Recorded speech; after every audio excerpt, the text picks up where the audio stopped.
Okay, we are live. You can move your mic around however you feel comfortable. Well, I don't know what I sound like.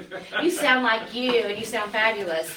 Good morning, KW. Happy Monday Motivation. And shout out to Ciandra at home and also Johnny Smith. Our prayers are with you guys as you are recovering. And we're so excited to have the amazing Ron King with us today. And Ron, I've known you for a long time. You got in just right before I did. Oh my gosh, you're going to age us. Yes, I am. Well, we won't talk about years. Right. We'll just talk about how much experience that we've had over the years, just getting better, right? Right. Yeah. So tell me a little bit about your business. Yes. And your journey and how you're feeling right now. How I'm feeling right now? Well, I tell everybody when they ask me, I was talking to somebody at Starbucks actually just about 30 or 45 minutes ago, and he was, what do you think about the real estate market right now? And he's actually a real estate attorney, and I said, well, it's, it's okay, it's good, if they just bring these rates down a little bit, they probably would speed things up, Mm-hmm. But I really think most of it right now is just the election. Yeah, I do just too. waiting for the election to be over with before, life goes on. Yes. And haven't we been here before? 100 times, yes. 100 times. Yes. So Yes. definitely.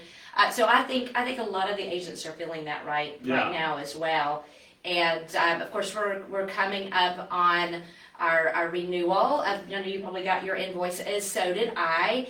And it just goes right back to that economic model of knowing that's a fixed expense and that it's coming and it's like the election. It's always going to be there. It's not a surprise. Right. And how are we preparing for it? So as we've gone through the Millionaire Real Estate Agent book, I went through this like 10 pages at a time. It took me a hot minute to get through all of it. And we just decided to do the 24 topics. Mm-hmm. And this week, we're going to talk about 16 challenges. And although that's on page 219 of your book, if you guys have got it, it's in the area where we've gone past the models for everyone, right? Then we've gotten the models for a millionaire real estate agent because that blueprint's in the book. And then it's talking about the challenges for that business. And yet, I believe that these 16 challenges happen for all of us. Oh, I'm sure. I have more than 16 challenges. You do? Okay. I have many challenges. Well, I think it's just being the real part of the models of the millionaire real estate agent and implementing them. As we talk about them all the time, they're not easy, and there's obstacles, and there's going to be times. Like I think about the Southeast regional leader, her name is Dawn, and she's a runner. She's run hundreds of things, and she was going on a social journey with us on preparing for a marathon, and how she got into, and I forgot the runner's term, I got the place where she's like, I can't do this, and I'm not going to be able to make it. Right? Yeah. And she prepared for it, and she did all the things, and so she has some challenges through going through that. Oh yeah, I'm sure. So on this page, it breaks down the 16 into sections, and it goes through leads, listings, leverage, money, and then you. And it's you is the bottom, but it says always work on you. So have you ever, like in your business, had some challenges around sustaining lead gen programs and trying to find leads? Like where does your business come from mostly, Ron? Most of our business comes from referral, past clients. Mm-hmm. A lot of it's referral business. We do get some online leads and things like that, but that's kind of like the extra. Our biggest focus is just keeping in touch with our past clients and working that data bank as much as we possibly can.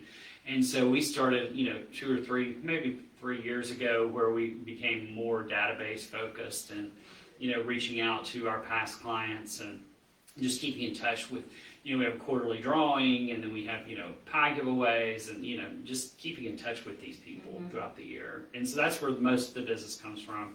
But it is always a struggle. And I like the 16 things that you were listing, because really the biggest one is you. Yeah. You're usually the biggest problem.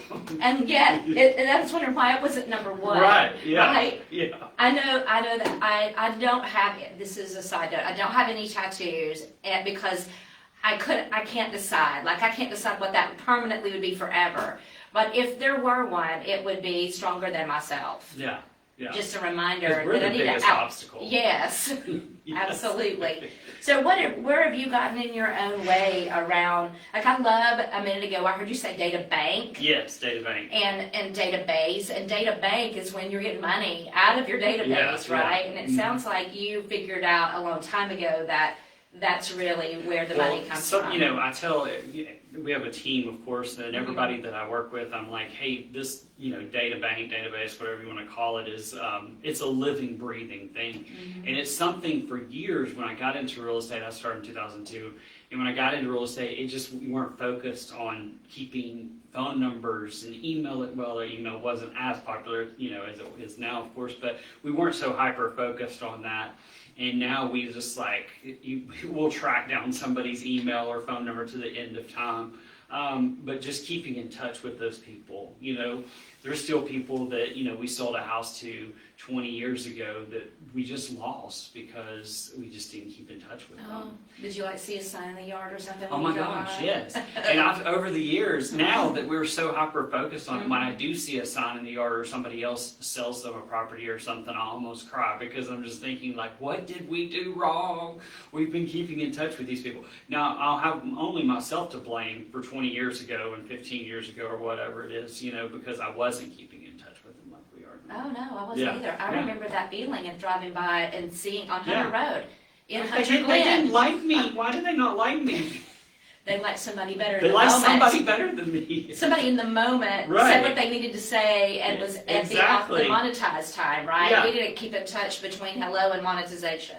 Because I think agents want monetization to happen instantaneously, Yeah. right? Well, we lost a listing the other day, and it was a past client, and it doesn't happen very often, but I will say that when I saw who listed the property, I felt a little better about it, because I was like, okay, well, those two personalities probably mesh a lot more than my personality and that, than that seller. So I was like, I hated that we lost it, but I can see why the other person got it. Okay, Yeah. okay. So there's a little bit of reflection on Yeah. behavioral style there Absolutely, too. yeah. You can't win them all, and you can't be everybody's, perfect match, I think it sounds like you reflect over, like when something happens, it doesn't always go right. Whatever challenge happens, Yeah. you've broken it down to see where was my system, where was my hole, why was Yeah. it me?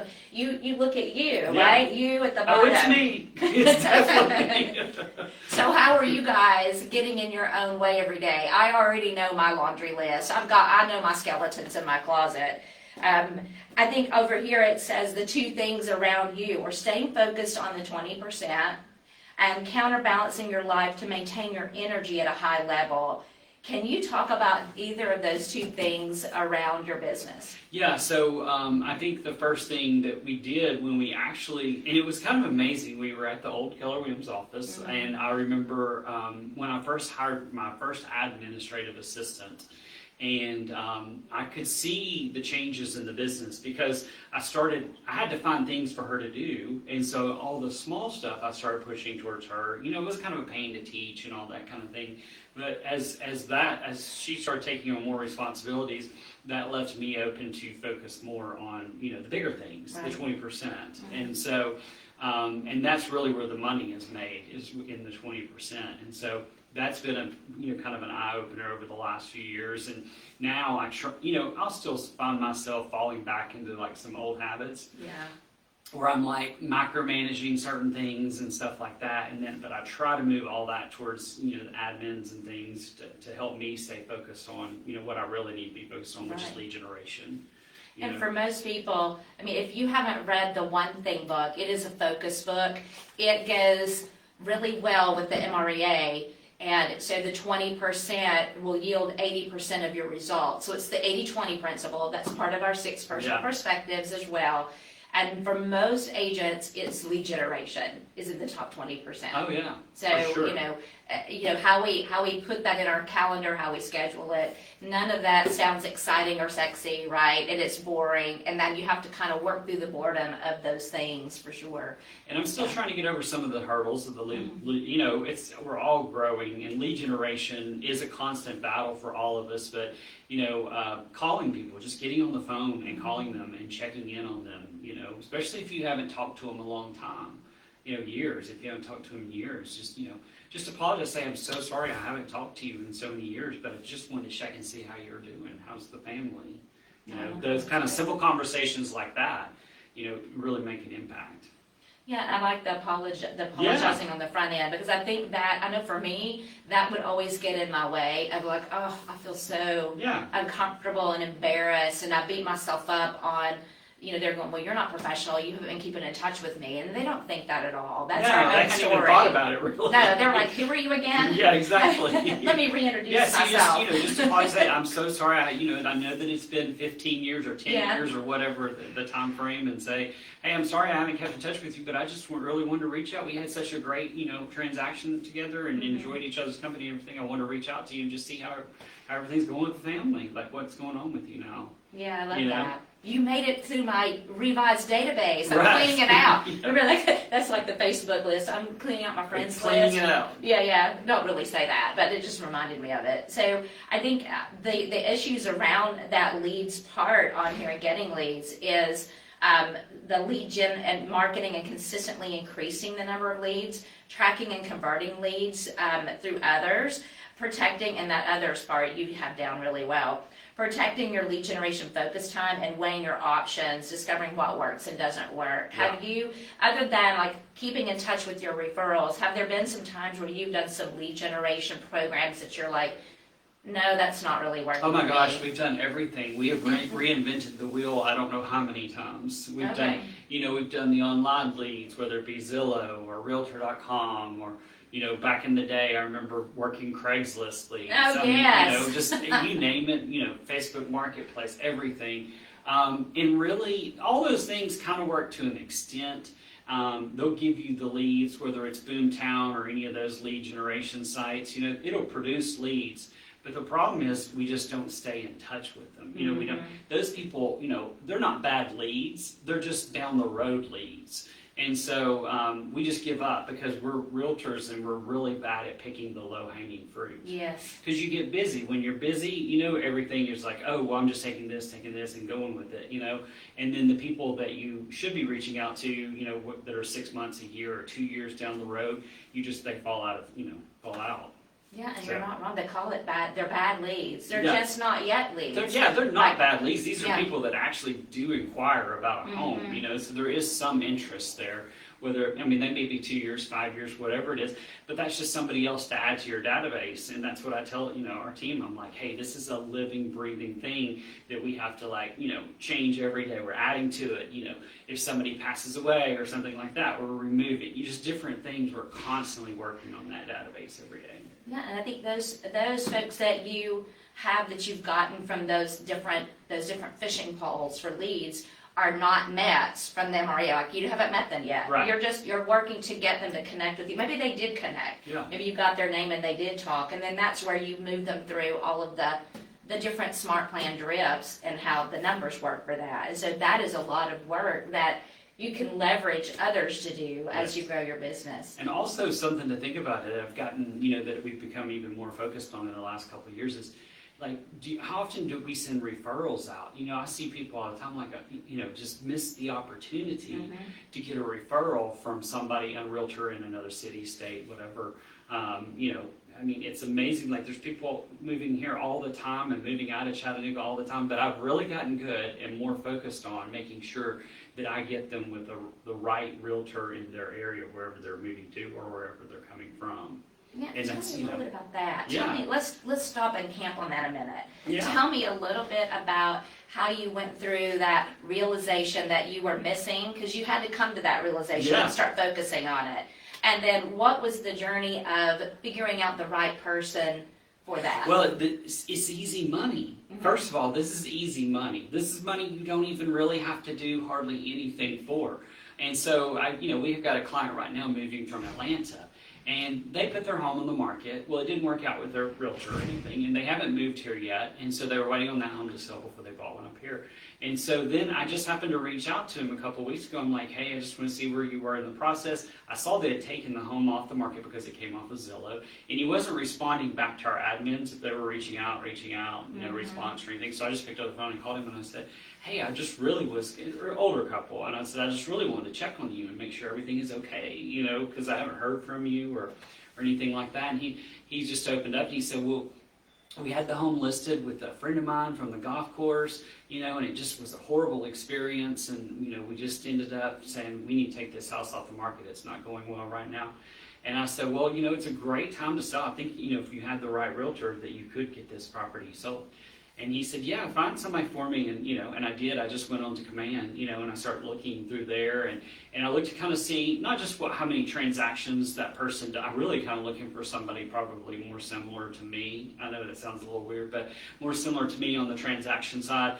You know, whether they're listing heavy or buyer heavy or whatever, and then just kind of, you know, and then one of the things that I always do is I'll go through and start calling some, and then if they don't answer, then I just immediately mark them off my list and I go to the next one. You don't answer the phone and find property, okay? If they don't answer, you know, and this is an $850,000 house, you know, outside of Atlanta, and so I went, I think I had 2 that didn't answer, whatever, you know, and left. I don't even leave a message, but sometimes they'll call me back. Sometimes they're like, "Hey, I missed your call." You know, I'm like, "Well, it's too late." But anyway, I found this. I think his name's Ed Wolf in Atlanta, Georgia. And this guy, like, I mean, just talking to him on the phone, he just had this dynamic personality. He didn't answer, but as soon as I hung up the phone, he immediately texted me and said, "Hey, I'm in an appointment. I'll call you right back. This is it." You know, and I was like, oh, wow, this guy is on it. And so when I talked to him, you know, he's just sort of very outgoing and everything, and I told him the property, and he knew the area and everything. So he listed the property in 2 days, so it's back on the market. So 25% referral, you know, for me just calling 3 or 4 realtors, you know, in the area to find him the right match. And he went on the listing presentation.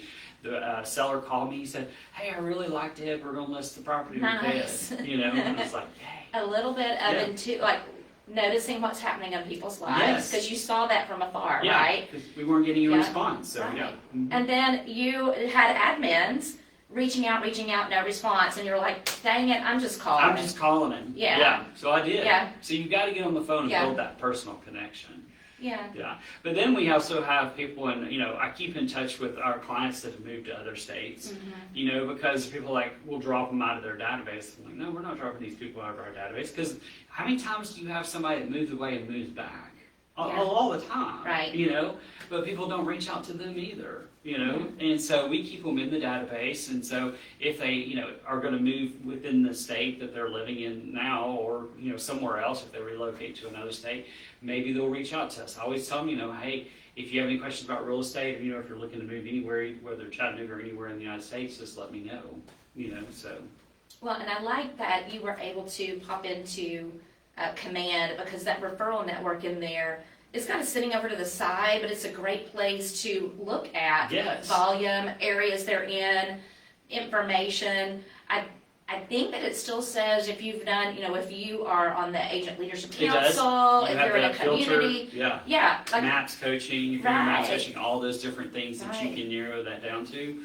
And then, you know, so many and I'll send the referral through Command too, because that makes it even more easy. Okay. You know, to send it through Command. And so many of these agents, when I say, hey, I'm going to send you the referral through the Command, at first I got some reasons, they're like, hey, can you send me a referral form? And I'm like, no, it's just easier through that. And they're like, well, I've never used it, or I'm not, you know, and I'm like, well, you need to get on there and start using it. And so they do, and they're like, wow, this was easy. So you're just kind of, you know. You're helping people. I'm helping people out in the realtor industry. That's right. Well, I love that, and I think that's a great bucket, because most high achievers are in the business, or top producers have 4 main sources they're getting leads from that are really funding their life, right? For sure. So you guys go check that one out. Now let's talk about listings. There's 4 challenges around listings. Knowing the minimum number of seller listings you must list, listing the minimum number each month, getting sellers to accept the team concept, which I know you have, and constantly marketing your seller listings for more leads. Like, are there any things in that I just mentioned that resonate with you? Yeah, so we definitely market the listing. We try to market the listings so that we do get more, and that's tough in this market. You know, you're putting them on. Jeff Glover recommends that you put them on, you know, several days early, and that way, you know, it's a coming soon, you know, and then you do your open house. But you know, everybody's doing that now. So then you're always looking for other opportunities and how to market the listings, whether it be, sending out a seller's letter to the neighborhood, hey, we've listed our property, this is our realtor, we'd love it if you know somebody you knew in the neighborhood, friend or family that has been looking in here would want to buy it, and you can own that, has your information. You can send out the postcards. We do send out postcards, just listed postcards often, which are really nice, and the sellers love those. And then I get some people that'll, reach out through that. There's just so many different avenues. We also do the homes.com membership, which is pushing the listing out there. It's not buyer, focused. It's more listing focused. So it's pushing the listing out there to people that are looking. We also do the Matterport video because homes.com membership provides the Matterport. Nice, so we do the walkthrough.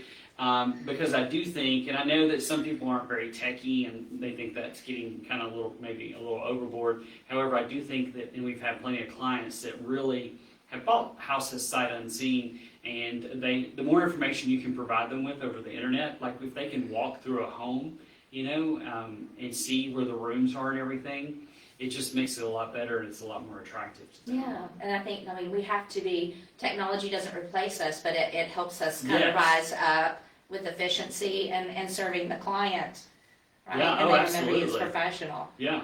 So I love you are doing the thing of constantly working to get leads off of your listings. Yes, we do. I remember when I got started, and Robin Matthews was my broker, not at KW, so she wasn't a team leader at that time because Keller Williams wasn't here. She always said, you get a listing, and it's leads, listings, leverage, right? You get a listing because you're gonna get a referral, and you should get at least one buyer off of that. Yeah. So there should be 3 transactions happening with the listing, and that's why you want to focus on finding them. Yeah. For sure. Jeff Glover, I don't know if you've heard any of the stuff that he does for coaching Yeah. and stuff, but he says for every property that you list, and I've got a sheet and it shows you, and it's free. You can download it through his app or whatever. However, it tells you for every property that you list, you should get 2 other contracts. Nice. You get 2, but he breaks down everything that you can do to get those other 2 contracts. Well, so it sounds like even though you were like, you stand in your own way, you do work on you and your business by coaching, getting resources, looking at how, like I heard you say, everyone else is already doing this. I'm looking for a differentiator. I'm looking for a little extra. Sure. I'm right? always looking for the next thing. Yes. Always looking for the next thing. And, it may work, it may not work. However, I think part of that is exciting to me. Yeah. And that keeps the excitement in it, trying something new, So. And you do it in a smart way. You try it. You also see if it's worth it, right? Yeah. You give it some time. Give it some time, yeah. And the book says too that for you to move ahead, you've got to be ahead. It's a game, and you have to be ahead of the competition and be a little different and go for it. Yeah. Right. And you don't know what's out there, and the next thing, you don't know the next thing unless you are getting some of those educations and coachings and things. Yeah, and involved, with these real estate sites and Facebook pages and coaches and all this stuff. How much time, like, if you had, and I didn't give him a list of questions before we got on here, I okay? didn't even look at what you sent me. Isn't that great? Anyway, and yet, aren't you guys, like, drop some love right now for what you're hearing from Ron, okay? I want you to drop some love. I hear, how much time do you spend on you? Like, do you have to look at, do you get to a place where you're, like it says, counterbalancing, maintaining your energy at a high level? What does that look like? Okay, business-wise or personal-wise? Either, whatever you Oh my want to talk gosh, about. I spend a lot of time on me. I'm always, my partner makes fun of me because he says that I'm always like picking, like if you tell me there's a cream that's going to get rid of wrinkles, I'm going to try it. It doesn't matter what, there's a juice that's I'm taking that dose stuff every morning right now because I'm afraid, it's going to help my liver. Yeah. So I spend a lot of time on me. So if somebody tells me there's something that's going to change my life, I'm trying it. Yeah. And but I enjoy that too.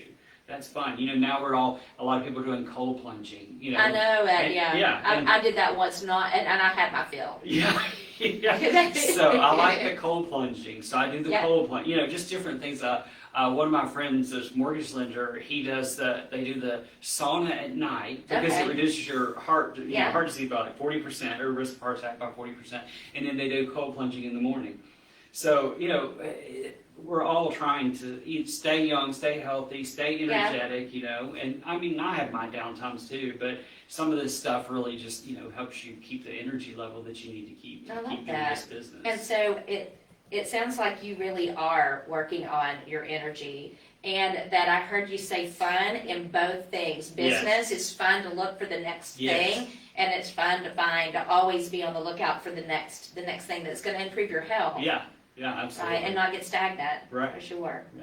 So the last one, we've kind of gone all over the place. We didn't do these in order. That's typical when I'm talking, so yeah. Yes, me too. So on leverage, the things that are the challenges for agents with the leverage piece, and usually this is the hardest, especially when I see someone go from individual to needing to add some leverage for having that administrative assistant or even a virtual assistant. That's the hardest one, is that first leverage lead. So it says making the time to learn and implement. All right, this is an acronym, RTCK, right? And so what that stands for is recruit, train, consult, keep process when you're managing people that work with you. Now, recruit is not like Sally Jean recruit, like I'm looking for agents, but I am. So if you know anyone, please call me. And it means you're always looking for talent to help you. Always, right? yeah. Always doing that. Hiring capacity versus cul-de-sac. That means someone that's going to be able to grow into other pieces, or always looking to help you get better and not stay stagnant and doing circles and they're not it, right? Then achieving accountability at the right standards, creating rock and roll in your team, and then combining quality service and quantity service. So I know that you've been very successful at running your team with leverage and what that looks like. Talk to us about the challenges of that leverage. Oh, there's definitely a lot of challenges because when you start, doling out the responsibilities of the business, you always worry that they're not being done to the level that you want them to be done. Mm-hmm. So you have to constantly, I think just setting expectations in where you want to take the business, and with the people that you hire, and saying this is the fit that we're looking for in this position, and this is where we're headed. I'm a very high D, and so very often I'm like, I want to go over there. I don't know how to exactly get there, but we're going to get there, but that's where I'm headed, and that's where I want to go. And so I've been lucky that I've surrounded myself with people that, dig in and actually help us get there. And, whether and I will say the first thing that I think that people should look at is probably a virtual assistant, instead of maybe an in-person. And that's mostly because not only just to get your feet wet, but also a lot of the virtual VAs, they come with some talent already about the industry, and so that can even help you. But a lot of people in the virtual assistant world will go out and figure things out. They've been a huge help to us, whether it be like video editing, or anything like that. They're just very work focused and work driven, and so that's helped our business quite a bit. So that would be my first thing that I would look at if I was. And a lot of them know our database systems, and they're familiar with all the tech platforms, mm-hmm. because they had to be to be able to do that role. And so one thing that I think it also makes you do is that if you don't think that you're at the level where you need to get an admin or mm-hmm. a VA or whatever that looks like, is I think when you do hire someone, you do get a little more focused on the fact that, hey, now I have to pay someone. Yeah. So I have to work harder, I have to, instead of like getting out, taking a shower in the morning and getting out of your PJs at 11, you need to be getting up at like, 7, or 8 or something like that, and getting the day rolling, because realtors are inherently lazy. I mean, I tell everybody that all the time. I'm just, as a culture of people, we're inherently lazy people, because I think the job, it comes really fast, and and sometimes it's, again, the low-hanging fruit, and sometimes we don't, in a good market, we don't have to work for it very hard, and so we just kind of get lazy in this industry. And so when you've got to pay somebody or pay people on your team or whatever, then you get unlazy, because it's their life too that you're handling. I like that mindset shift of your world needs to be big enough for their world to thrive. Absolutely, yeah. And it becomes about a bigger thing. Yeah. It becomes about the why of yourself and then the person and why they're doing this and what they're looking for. Yeah. And I do agree with depending on like the book, the Shift book is a good one to also pick up if you haven't gotten that or read it or listened, is that we got into business, it was a seller's market. And then we rolled through and we got the badge, right? We survived. Yes. And here we are. We've gone through a similar but different scenario where things were just happening and it was fast and there was exhaustion at a different level with running buyers and trying to get houses for them, right? And to now more inventory, more skill-based, like we had, right? Do you remember, just like, I tell everybody, like Thomas and now Jed on our team that's showing properties and stuff, I remember the days when we showed, it was nothing to show 50, 60, 70 homes. You'd show 10 in one neighborhood, you know? Yeah, exactly. And the buyer, you'd show all these homes and the buyer still couldn't figure out what they wanted to buy, you know? That was the times, and that may come again. And I tell everybody, I'm like, it'll say, oh, that was a bad market. No, there is no bad market. Correct. It is a challenging market. It may have been a challenging market, but there is no bad market. Well, and what we are hearing in this book is that there's models and there's systems and there's challenges. Yeah. And, nothing worth having doesn't have, it has its challenges with it that you'll be proud of when you get through them and you've created a system or you've changed someone's life. Now, speaking back to the virtual assistant, in your experience, have you seen, like I know from going to several clinics and educational pieces that most of the time we hear on the leadership team that we should counsel 30 to 36 units is about a place where the wheels may start shaking on the bus of your business and you need to go ahead and plan for when you get to that point, putting some leverage in place. What are you seeing in that with agents getting VAs? I know you talk to a lot. You have VAs, right? Yeah. We've got a couple of VAs, and they do different jobs for us. I don't know what the exact number of transactions would be. I actually think it would be less than that, honestly. Okay. Just because some of the, I'm not like when it comes to taxes and numbers and things, that's not my jam. I hate that with a passion. And so I'm not the detail person, the very, very intricate details and stuff. And so I feel like if you got that VA or that admin earlier on, like at 25 transactions or whatever, that you're going to see a boost in your business earlier than later. Yeah. People wait till it's too late, not too late, but they wait till they're too far in and they're starting to see the problems, and then they go back and get a VA and then they kind of have to build back up again, or an admin and build back up again. I'm like, well, just get it earlier on and y'all grow together, because you may also, hire someone that's not the right fit, and it's a good time while you're at 25 transactions to figure out that than it is when you're at 40 transactions to figure that out and have to, suffer those consequences. So well, that's true, because you're always, and that's it, whether it was a VA or it was a hire that was a person that came in, there is a system of looking through, and there's a class, career visioning. If you hear us say CV, that's what it is, career visioning, and it goes through the process of looking for and recruiting and training and keeping talent. Sometimes I see in this one, recruit, train, consult, and keep, that agents will want to build groups or teams because that's the thing, and they have not really taken the time to understand making their world big enough for someone to be inside it, and then keeping them and training them. Because you mentioned you would have to go backwards a little bit. That's that E to P grab, entrepreneur to purposeful, because you're going to hit your head on the ceiling, and you might have to take some time backwards. That's going to feel uncomfortable for a high D that wants to go fast, right? Yeah. To go faster, because you have to spend the time here to shoot through it, right? Yeah, and that stresses. Going backwards stresses me out. You just want to go. We want to go and get there. Want people behind us following us, picking up the messes and going, wait, don't go over there. It's smarter to go over here, right? And that's what they're for. Yeah, absolutely. It keeps us going better, right? Yeah, I agree, for sure. So are there any other things you would like to say about business market, anything that your needs right now? Do you have anything going that our folks listening can help you out with? that you could help me out with. Yeah, we've got some listings sitting on the market that need buyers.